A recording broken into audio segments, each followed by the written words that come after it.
bow tie in Chattanooga, Tennessee. David Tulis.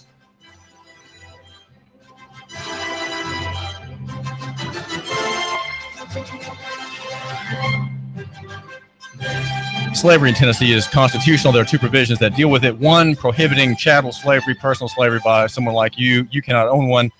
The next provision allows the state to run a slave system, which it does in very fine form for many years now. 3 of the 14 facilities are run privately by a company called CoreCivic, or Corrections Corporation of America, founded in Nashville in the 1980s.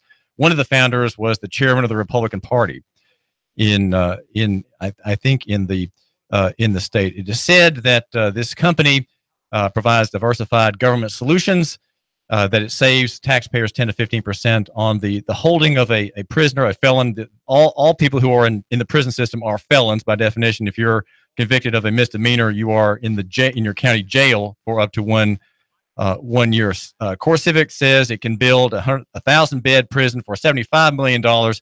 Rather than if a government agency did it for $150 million. There's a commissioner over the Tennessee Department of Corrections, Tony Parker, and he has in his charge 30,000 inmates, and then another large group of people who are on probation. The number I got from the Tennessee Department of Corrections website is 78,000 people on probation, parole, or in community corrections. A critic of this privatization of part of the Tennessee system is a state representative out of Nashville, Representative John Ray Clemmons. He's here in Chattanooga today to give the keynote speech at the Estes Kefauver dinner, which is tonight, by the way, at 6 o'clock at the Chattanooga Convention Center. This is David Tulis. I do thank you for giving us just a minute of your time. Again, it's the Hamilton County Democratic event of the year, the Estes Kefauver dinner, at 6 p.m. at the Chattanooga Convention Center, and John Ray Clemmons will be giving the presentation. John Ray Clemmons, you've received correspondence from Grenda Ray Harmer, whose name sounds as though it might best come out of a Faulkner novel. He has a 25-year sentence. He is in Morgan County Correctional Complex and has written you several letters complaining about abusive treatment. And the most recent letter that you've received, if I'm correct, may have touched on his being placed next to a Crips member who earlier attacked him. So he's thinking that because he's corresponding with the press, such as my CBS radio affiliate station, that he's being penalized, and it almost as if there was an administrative hit put out on him. That's what he is suggesting. You too, Representative Clemmons, have received correspondence from him. What do you make of that, and what kind of other correspondence are you getting?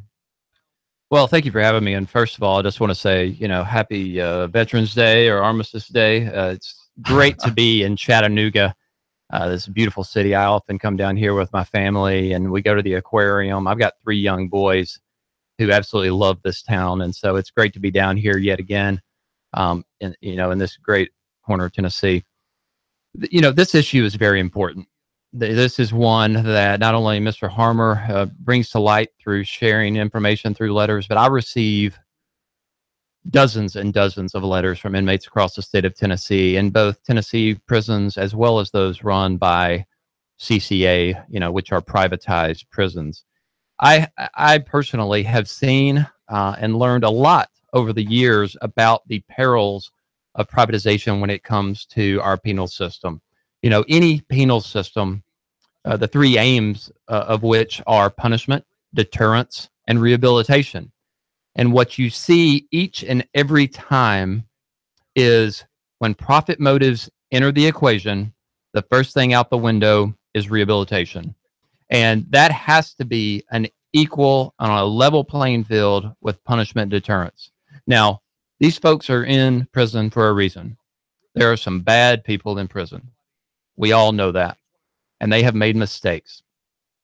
But what we need to look at as a government, as a society, is why are they there? Were they not, did they not have opportunity? Is it a result of extreme poverty? Is it a result of a mental health issue? Is it a result of a drug addiction? We need to look at each and every one of those reasons to try to prevent crime and to try to prevent the reasons for our prisons being full. And then we need to look at, okay, so once the folks get into the system, we as taxpayers are paying a lot of money to incarcerate individuals who... How much? I believe our budget is around $97 million a year. Now, the argument can be made that we need to be paying more and that we shouldn't be paying a lot of that, a substantial amount of that, to privatized prisons. So what we need to make sure of is that when these folks are in prison, they are receiving rehabilitation. They are receiving mental health care. They are receiving their prescription drugs that they need to get better and to make themselves whole again. And we need to make sure that they are receiving some type of training to be productive individuals, because a majority of these folks are leaving that prison at some point in their life. So the question then becomes, what are they going to be after they leave those prison walls? Are they going to go right back into the prison system? Are they going to make our government incur more cost on the back end because of recidivism? Or are we going to properly address the reasons they're in prison? Are we going to properly address the mental health issues, the addiction issues, while we have them in prison and we're already paying for them to be there incarcerated? Because once these folks leave, it is possible for them to be productive members of society. I have met many prisoners who have turned their lives around. There's not a member, you nor I, nor anybody walking down the street of Chattanooga today doesn't know someone, a family member, a friend, a loved one who doesn't have a who has a mental health issue or an addiction issue. This is something that touches our entire community. People are redeemable. If we lose faith in the ability for people to turn their lives around, we are failing our community as a government. I think the penal system and the prison system are chief and core functions of any government in a democracy like ours. And I think we are failing the people of Tennessee, the taxpayers, and the people and the families who find themselves caught up in the system. Now, is this assertion, John Ray Clemmons, to the whole or just to the privatized 4 of the 14? Well, I think there's blame to be shared, but I think there is a special problem with privatized prisons, because with privatized prisons, profit is king. That is the core aim of any private corporation, is profit. They have to make the shareholders happy, and they have to make a profit. They have to keep growing that bottom line. And the way that they do it, I have seen time and time again, and I've heard allegation after allegation, and I receive the correspondence that is consistent. They cut corners with rehabilitation. They cut corners with medical care, with mental health treatment, and the like. And that is a real problem. Well, can you be specific? You're making general comments here. How is it that just try to give my listeners maybe a detail or two what that means when they're cutting back on rehabilitation? What practically is happening where an inmate now is not leaving his cell to do something, but he's there? Or could you be specific, please? Yeah. So these private corporations operate under contracts. Now, state law, interestingly, only the Private Prison Corporation Act of Tennessee only allows for one private prison to operate in the state of Tennessee. Now, there's 4. There are 4. Now, I think they have directly violated the spirit of the law by doing an end run around it by contracting with local governments. However, when they contract with local governments, they're taking state prisoners. So that, I think, is also a direct violation of the state law and in contrast to the spirit of that state law. So when they get in there, they operate under these contracts. These contracts, in my opinion, including the one with Metro government in Nashville, where I represent, including these other counties, Trousdale County being chief among them, they do not have sufficient requirements to provide them medical care. There are limited medical services. There are limited healthcare providers. Now, I've done a tour. I demanded a tour of Trousdale Correctional Facility up in Hartsville, Tennessee. Senator Lee Harris and I went in there. We did a tour of their beautiful medical care facility. We did a tour of their masonry facility. But you're talking about a prison in Tennessee with more inmates than any other prison. And there are only 24 spots in their masonry program. There are only X amount of spots. There are only 6 rooms in their medical care facility. You are talking about a population that is predominantly suffering from mental health issues and predominantly suffering from drug and addiction issues. And I don't think they're doing a sufficient job of keeping drugs out of the prisons. And I don't think they're doing a sufficient job of making sure these inmates get the care and treatment they need. And so your view of this, your tour of this prison is not just as a layman legislator, but you are in fact a member of the judicial branch as a practicing attorney, John Ray Clemmons. I am an attorney, but I have never represented an inmate since I've been in elected office. I have made a very clear statement that I am doing this in my official capacity. I demanded that tour in my official capacity. I was granted the tour in my official capacity. I do not represent any inmates. Now, before I was elected to office several years ago, about 10 years ago, I represented an inmate in a very unfortunate situation, which I won't go into. But it was, again, along the lines of insufficient mental health care in facilities. And from what I observed and my personal research in that capacity was supportive of every concern I have with privatized prisons. We have asked Nasa Taylor, who is the spokeswoman for the department, to call in. I sent her an email yesterday. She's very rapid response on emails and text messages, and she declined to make Commissioner Parker available for an interview. And she also said in a response to me, effectively denying these complaints that come out of the prison system, Representative John Ray Clemmons. She says, Mr. Harmer, Grenda Harmer, this is the sum of her rebuttal, is a frequent writer to a multitude of individuals and chooses to use his time writing letters full of erroneous and outright fictitious information. And she says that my interest in having correspondence in the system and also the interest of Sharon Rondeau of the Post and Email.com out of Connecticut is that we are printing inmate letters without regard to the truthfulness or slanderous allegations made in those letters. So she says that reporting on this system from first-hand witnesses who obviously have an interest in painting things bleakly, that these are slanders and are not to be trusted at all. So there's a blanket denial that anything that you get, John Ray Clemmons, state representative, or that I get as a journalist at the CBS radio affiliate is simply fiction.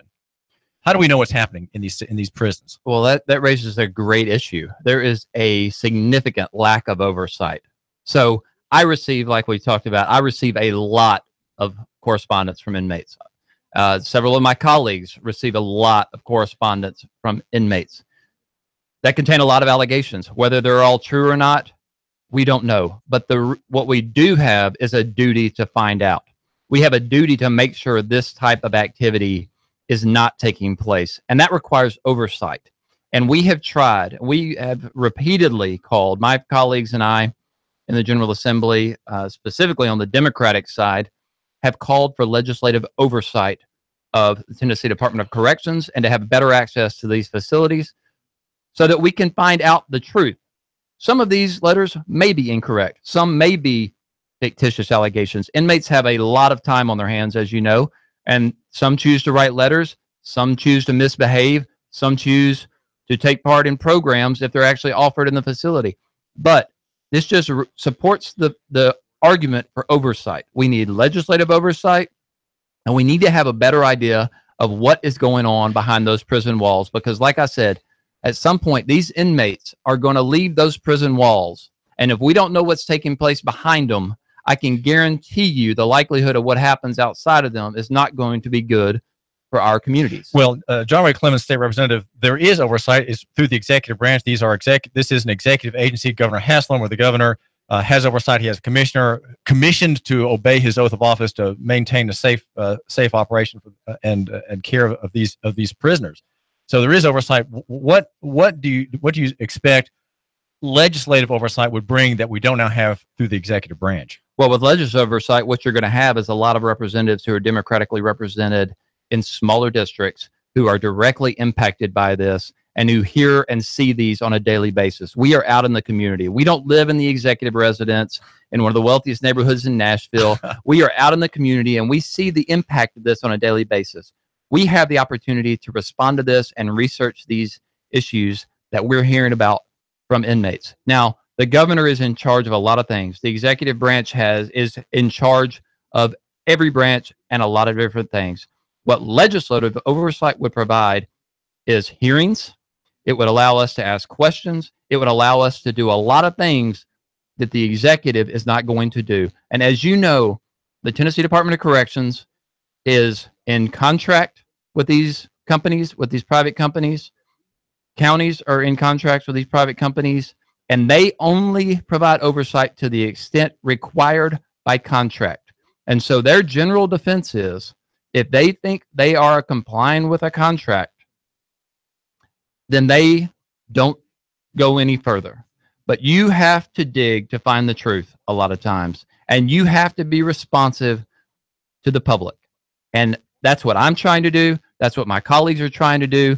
And I think in the interest of transparency and fair government, that we as legislators should be allowed to do the jobs for which we were elected. And that is to ensure the proper expenditure of these tax dollars that we vote to spend and finance these departments. And we need to make sure those dollars are being spent wisely and for the purpose for which they were intended. And we do not currently have that opportunity. John Ray Clemmons is the state representative in Nashville. He's the keynote speaker tonight at the Estes Kefauver dinner of the Hamilton County Democratic Party. It's at 6 p.m. at the Chattanooga Convention Center. John Ray, will you be saying something to your listeners tonight about the need for decriminalization that is keeping the course full, which is the police state at the beginning, at the intake end, you have the police state harassing the poor, harassing blacks. We have grievous complaints here in Chattanooga about the Walking While Black abuse and a current civil case going on in the defense of an innocent black man. And do Democrats, to whom you'll be speaking tonight, want to reduce the intake of people who become inmates at some point under our criminal statutes? Well, I think anything we can do to decrease the incarceration of individuals is worthy of our efforts. There are a lot of things we can do better as a society. There are a lot of diversionary tools we can use. We need mental health courts. We need more drug courts. There are a lot of things that we need to do. And yes, that is a focus of mine. That is a focus of a lot of my colleagues, because like I said at the outset, we need to not only look at these individuals and the prison system, we need to look at why individuals are getting there. The data, really is clear that there are things that we can do as a society, as a government, as people, whether it be through churches or nonprofits, to keep people out of prison. And we will continue to look at every possible solution for this. And at the end of the day, I think it will benefit everyone, the taxpayers and the individuals and their families who are affected by this. Well, Republicans seem to be pro-police and pro-state in many ways. John Ray Clemmons, they have a great sympathy for organized force through the state. And so I'm wondering where penal reform will have its origins. Are you suggesting that it will be through the Democratic Party and not the Republican Party? Well, this is an issue that affects everyone. This is a Tennessee issue. It should not be a partisan issue. Now, while a lot of people on both sides of the aisle are, crime and punishment all the time, first and foremost, lock them up and throw away the key, we cannot continue to have that type of mentality. That is simply unhealthy. It is bad for government, and it's bad for people. We need to roll up our sleeves, do the hard work, look at the data, and figure out how we're going to make this system work for all Tennesseans. And it shouldn't be a partisan issue. This should be an issue that takes care of Tennesseans. Our communities could really benefit if every legislator, rather than just using clickbait words or these sound bites about lock them up.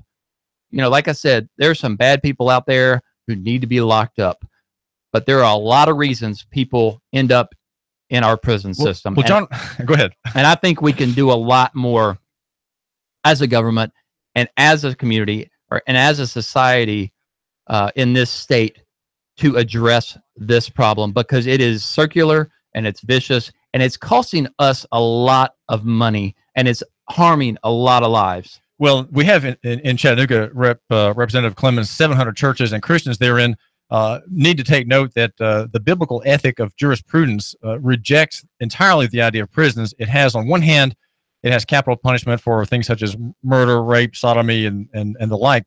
And then on the other hand, it has only restitution and restoration, strongly victims rights centered ethic.